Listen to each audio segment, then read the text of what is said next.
Hello student, this is सिमरन नागरा। और आज आपको बहुत ही इंपॉर्टेंट यूनिट्स के बारे में मैं बताने वाली हूँ जो 70% ना सिर्फ आपके क्वेश्चंस कवर करेंगे बल्कि एक आपको हिंट देंगे, ग्लेंस देंगे कि किस तरीके से आपको दिसंबर 2023 के लिए प्रिपरेशन करनी है। मैं थोड़ा सा आपको लेआउट बताऊंगी, प्लानिंग बताऊंगी कि किस तरीके से आपको मूव करना है फॉर फर्दर प्रिपरेशन। और इसी के साथ बहुत सारे स्टूडेंट स्ट्रेटेजी वगैरह तैयार कर रहे हैं कि किस तरीके से यूनिट्स को कवर करना है। बहुत कम टाइम बचा है और 2 महीने में किस तरीके से आपको सिलेबस डिस्कशन करना है। ये मैंने आपको बहुत टाइम पहले भी बताया था, लेकिन इससे पहले मैं आपको ये बताऊंगी कि फिलहाल के लिए फॉर द टाइम बीइंग आपको फोकस कहाँ करना है, जहां आपको जाना है। मतलब आपके टारगेट की तरफ नजरें लगानी है। आपको ये नहीं कि आप अपने वीक एरियाज की तरफ ध्यान रखकर आप ये सोच रहे हैं कि होगा नहीं वाला पॉइंट आपके हाथ में है ही नहीं। ठीक है। और जो चीज आपके हाथ में नहीं है उसके बारे में आपको जिक्र ही नहीं करना है। दूसरी चीज, जो चीज गई, जो टाइम गया, जो 2 महीने गए, 3 महीने गए जिसमें आप प्रिपरेशन कर सकते थे, वो अब रिकवर नहीं हो सकता है। ठीक है। तो प्लीज पॉइंट इट आउट कि आपके हाथ में जो चीज नहीं है, तो please do not focus on those things. What is coming and what you can make change in that aspect, आपको उस चीज के ऊपर ध्यान देना है। मतलब कमिंग टाइम पे आपका पूरा का पूरा कंट्रोल है। आप अच्छे से टाइम अभी भी डेडिकेट कर सकते हैं। और उसके साथ जो भी आप डेडिकेशन देते हैं अपनी पढ़ाई को, उसमें डर बिल्कुल नहीं होना चाहिए। और वो डर कैसे कम किया जा सकता है, मैं आपको स्ट्रेटेजी बता सकती हूँ, लेकिन उसको इम्प्लीमेंट आपको ही करना पड़ेगा।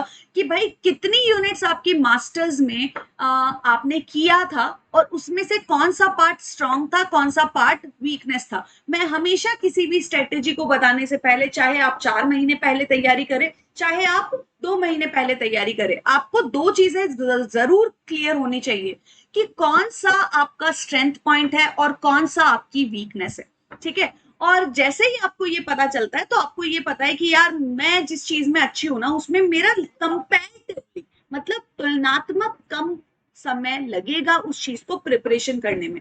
लेकिन प्लीज ये गलती बिल्कुल ना करें कि जो मुझे आता है वो मुझे क्या करने की जरूरत, ऐसा नहीं है। वो आपको मार्क्स दिलवाने वाला टॉपिक है। आपको स्ट्रेंथ का मतलब क्या होता है कि वो चीज आपको आती ही नहीं, आपको मार्क्स भी दिलवाएगी। और मार्क्स दिलवाने वाली चीज को आपको फॉर ग्रांटेड नहीं लेना है। आपको इतनी प्रैक्टिस करनी है उस टॉपिक के लिए कि कोई गलती से भी मार्क्स ना कट कर सके। ठीक है। तो मेरा कहने का मतलब कि भाई स्ट्रेंथ वाले एरिया को आपको अच्छे से पॉलिश करना है। और मैं यहाँ पे स्पेसिफिक टॉपिक्स के नाम नहीं लूंगी क्योंकि सभी स्टूडेंट्स का एक मतलब वेरिएशन देखने के लिए मिलता है। किसी का कोई सब्जेक्ट अच्छा होता है, किसी का कोई सब्जेक्ट अच्छा होता है। और जब मैं वीकनेस की बात करूंगी कि आज के टाइम पे जब मैं ये बात कर रही हूं, तो आपके पास लगभग, मैं 1.5 महीने से 2 महीने मान के चल रही हूँ इसको, 15 दिन आपको हमेशा कम मानना चाहिए। तो 1.5 से 2 महीने जो मान के चल रही हूँ, इसके बीच में आपके 3 रेंज होते हैं टॉपिक्स के। एक तो आपको बहुत अच्छे से आता है, एक आपने बिल्कुल भी टच नहीं किया है, और एक होता है मिड लेवल का। तो मिड लेवल वाले टॉपिक्स को भी आपको अच्छे से प्रिपेयर कर लेने चाहिए। ठीक है। क्योंकि देखो, सारे के सारे हार्ड टॉपिक तो आप नहीं छोड़ सकते, या फिर जो आपको नहीं आते, आपने टच नहीं किया, ऐसा थोड़ी है कि आप हमेशा टच नहीं करेंगे। ठीक है। तो ये 2-3 चीजों का ध्यान रखें। और लास्ट आवर्स में, मान लो 15 से 20 दिन आपके पास बचे हैं, तो आप लास्ट आवर्स में ये गलती बिल्कुल ना करें कि भाई अनटच टॉपिक जो है उसको आपने देख लिया और आप उसके लिए प्रिपरेशन करने की कोशिश कर रहे हैं। अब आप बोलोगे कि मैम हमें तो यूनिट्स बताइए कि कौन सी यूनिट ज्यादा इंपॉर्टेंट है। तो इकोनॉमिक्स के एस्पेक्ट से जब मैं यूनिट वन की बात करती हूँ, तो आपको पता है कि माइक्रो इकोनॉमिक्स बहुत ही ज्यादा लेंदी सब्जेक्ट है। ठीक है। बहुत ही ज्यादा लेंदी है। तो मैं उस एस्पेक्ट से अगर आपको बोलूं कि माइक्रो इकोनॉमिक्स के आप ईच एंड एवरी पॉइंट्स, ठीक है, ईच एंड एवरी पॉइंट्स करो। और कोशिश करना कि इसका जो भी एक्सप्लेनेशन है, जो मैथमेटिकल पार्ट्स है, ठीक है, जैसे आप कर्व्स कर रहे हो, ठीक है, तो आप जो मैथमेटिकल जो पार्ट करोगे, उसमें जो आप कर्व्स वगैरह देखने के लिए मिलता है, वो कर्व्स वगैरह के एक्सप्रेशंस मैथमेटिकली आपको पता होने चाहिए। इससे क्या होगा, आपका मैथ्स वाला जो लोड है वो कम हो जाएगा। दूसरी चीज, जब आप यूनिट 2 की बात करेंगे, ठीक है, मैं यहाँ पे बताऊंगी, अभी मैंने खत्म नहीं किया है पेपर यूनिट 1 का पार्ट। यूनिट 2 आप मैक्रो की बात करते हैं, ठीक है। मैक्रो में आप देखिएगा कि यहाँ पे ना सिर्फ आपको पब्लिक फाइनेंस का पार्ट देखने के लिए मिलता है, बल्कि इंटरनेशनल ट्रेड का भी बहुत ज्यादा पार्ट देखने के लिए मिलता है। जब आप ISLM कर्व की बात करते हैं, तो क्या ये पॉसिबल है कि मुंडेल फ्लेमिंग मॉडल को आप ISLM कर्व के बिना कर सकते हैं? नहीं कर सकते। तो आपको वो एरिया फोकस में रखना है जो एक यूनिट के अलावा बहुत सारी यूनिट्स में कवर हो रहा है। जैसे मैंने मैक्रो का बताया आपको, ठीक है। तो आप ये देखोगे कि मैक्रो में सिर्फ पब्लिक फाइनेंस एक्सपेंडिचर्स वगैरह की मैं बात नहीं कर रही हूँ, और जब आप इलास्टिसिटीज वगैरह की बात करते हो पब्लिक फाइनेंस के नजरिए से, तो आपको बहुत सारी चीजें मैक्रो में ऑलरेडी इंक्लूडेड नजर आती है। और माइक्रो के एस्पेक्ट्स में अगर आपको मैं रेस्पॉन्सिवनेस, इलास्टिसिटी वगैरह का रोल पढ़ने के लिए बोलती हूँ, तो वो आपका माइक्रो में देखने के लिए मिलता है। तो आपको बहुत सारी वो चीजें फोकस में रखनी है जो चीजें ओवरलैपिंग हो रही है बहुत सारी यूनिट्स में।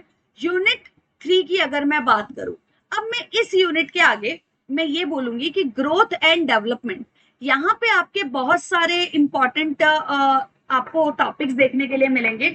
आपकी बहुत सारी थियरी है जो आती ही आती है। जैसे फिलहाल के लिए अगर मैं ट्रेंड की बात करूं, जैसे आपका ग्रोथ की बात करूं, तो मुश्किल से आपकी 4 थियरीज है। रामसे मॉडल ज्यादा से ज्यादा ले लो, ठीक है। तो हैरिट डॉर्मर, सोलो वगैरह बहुत सारे मॉडल, कार्डोल, और आप बात करोगे रॉबिन्सन वगैरह, गोल्डन एज, ये सारी की सारी चीजें आपको जनरली यूजीसी के द्वारा पूछी जाती है, ठीक है। अब फोर्थ की बात, मैं फोर्थ यूनिट जो बात करूंगी वो है स्लैश, ठीक है। यहां पे मैं बात करूंगी किसकी? स्टैटिस्टिक्स, ठीक है, एंड मतलब इकोनोमेट्रिक्स की, ठीक है। इकोनोमेट्रिक्स की मैं बात करूंगी, और यहाँ पे स्लैश करूंगी मैं इंडियन इकोनॉमी के साथ, ठीक है। इंडियन इकोनॉमी के साथ स्लैश करूंगी। लेकिन आप ये याद रखना, जब भी आप इंडियन इकोनॉमी भी पढ़ते हैं, मान लो आपने इंटरनेशनल ट्रेड का BOP वाला टॉपिक पढ़ रहे हो, ठीक है, बैलेंस ऑफ पेमेंट की कोई बात कर रहे हो, तो उसी टाइम पे आपको फॉरेन एक्सचेंज का स्टेटस देख लेना चाहिए। पब्लिक फाइनेंस की बात करते हो तो डेफिशिट्स वगैरह का स्टेटस देख लेना चाहिए, ठीक है। मनी फाइनेंस की बात करते हो तो मनी सप्लाई में इंडिकेटर्स की बात कर लेनी चाहिए, ठीक है। और इसमें मतलब ऐसा नहीं है कि आपके ये दोनों यूनिट्स ऐसी है जहां से कोई चीजें आए नहीं, आएगी, लेकिन ये दोनों यूनिट्स अपनी अपनी जगह बहुत ही मेजर रोल प्ले कर रही है, ठीक है, बहुत ही मेजर रोल प्ले कर रही है। तो आप अब ये बोलोगे कि मैम आपने तो लगभग सब कुछ कंप्लीट करवा दिया, कवर कर दिया, क्योंकि जब आप माइक्रो की बात करते हैं तो यहाँ पे आपका एक्सटर्नैलिटीज वगैरह, जो एनवायरमेंटल का पार्ट आपको देखने के लिए मिलेगा, ठीक है।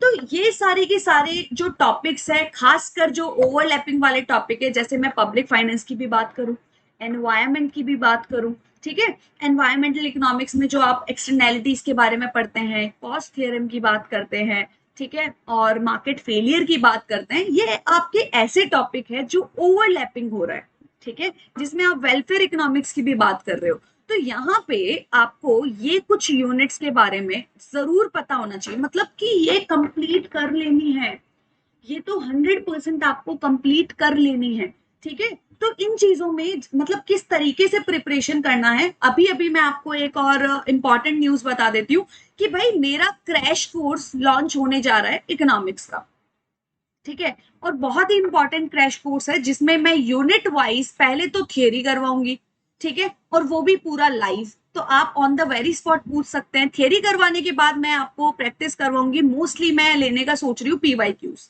ठीक है। MCQ तो मैं वैसे भी आपको यूट्यूब वगैरह पे करवा देती हूँ। तो ये चीजें आपको ध्यान रखनी है कि भाई क्रैश कोर्स आ रहा है, किस तरीके से आप उसका एडवांटेज ले सकते हैं, ठीक है। और आप लोगों को बिल्कुल नहीं भूलना है अपने साइड से भी कि 4 इयर्स के एटलीस्ट PYQ आप सॉल्व करें, ठीक है। वैसे मैं करवा ही दूंगी वो तो अल्टीमेटली, ठीक है। बार बार जो अपेयर हो रहे हैं टॉपिक्स, उनके छोटे छोटे नोट्स बना ले। मैंने ये चीज बहुत बार आप लोगों को बोला है कि मान लो मैंने 100 क्वेश्चन का मान लो पेपर सॉल्व करवाया है, उसमें से जो जो टॉपिक जिन दिन यूनिट वाइज आप अलॉट करके रखे, टेबल बना ले, ठीक है। मान लो 4 टॉपिक की एक पेज पे टेबल बना लो, सेकंड पेज पे 4 यूनिट का, फिर बाकी 2 यूनिट का, इस तरीके से टेबल बना के कौन कौन सा यूनिट का क्वेश्चन कहाँ कहाँ से आया है, तो वो आप शॉर्ट नोट्स नहीं तो कम से कम टॉपिक के टाइटल तैयार कर लोगे, उसके बेसिस पे आपका रिवीजन अच्छा हो जाएगा।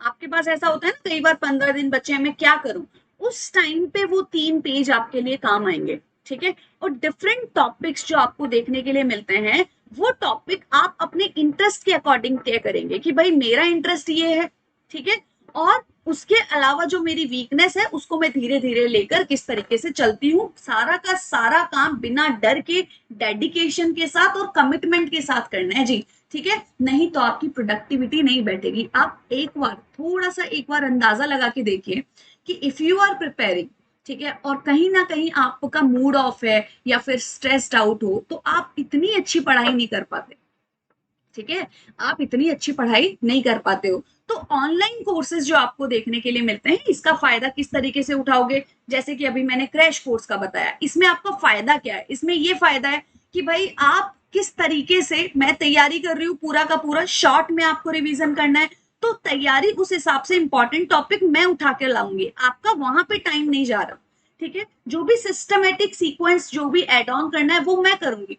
आपको क्या करना है, आपको अलग तरीके से, किस तरीके से नोट्स के लिए आपने टाइटल्स पुट किए, कैसे आपने रिपीटेड टॉपिक्स वगैरह उठाए, ठीक है। वैसे तो क्रैश कोर्स में भी हम लोग ये चीज करवाएंगे, लेकिन मैं एक पॉइंट बता रही हूँ कैसे रिपीटेशंस का आप फायदा उठा सकते हो, ठीक है। फिर उसके बाद में आप देखोगे कि स्टडी जो पैटर्न है वो रेगुलरली फॉलो करना है। अब तो वैसे भी टाइम भी कम बचा है, तो आप कंसिस्टेंसी जरूर शो करोगे, और टेस्ट वेस्ट आप प्रैक्टिस में ज्यादा ध्यान दोगे। डू नॉट फॉरगेट कि पेपर 1 भी आपको करना है, और आपका टाइम हमेशा डिवाइड कर दे। ऐसे नहीं कि पेपर 2 को पूरा टाइम दे दिया, पेपर 1 को पूरा टाइम दे दिया, या किसी एक टॉपिक के ऊपर आपने पूरा टाइम दे दिया, ठीक है। इस तरीके से आपको प्रिपरेशन करनी है। आई होप शुरुआत मैंने की है आपके डिस्कशन से, कौन से टॉपिक कैसे होने चाहिए, उसके बाद में मैंने आपको यूनिट्स का बताया, फिर मैंने थोड़ा सा आपको स्ट्रेटेजी का पार्ट भी बताया। इसके अलावा if you find any difficulty तो please do let me know, do not forget to like use this code for crash course. Thank you so much. Have a great day to all of you. Do not forget to like, share and subscribe the channel. Have a great day to all of you.